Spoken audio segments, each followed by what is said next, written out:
Барлықтарыңызға сәлем. Өте оңай, дәмді сметаник пирогын жасаймыз. Менің каналыма тіркеліп, лайк басып қойыңыздар. Сметаник пирогын жасау әдісі өте қарапайым. 120 грамм сары майдың үстіне 60 грамм зекер саламыз.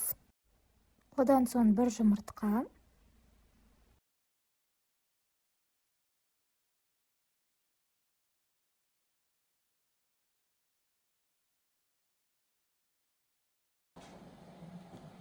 ...230 грамм ұн,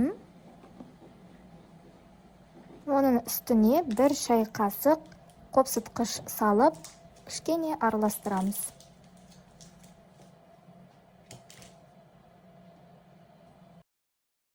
Барлығын біркелкі болғанша үгітіп араластырамыз.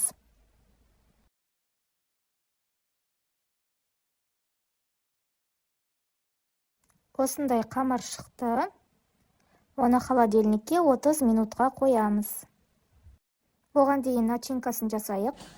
3 жұмыртқаның үстіне өздеріңіз тәттілігіне қарай зекер салыңыздар. Мен 60 грамм зекер салдым. Оның үстіне 400 грамм қаймақ.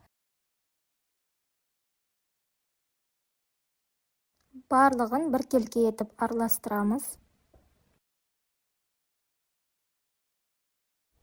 Қамырды бір тегіс қылып орналастырып шығамыз.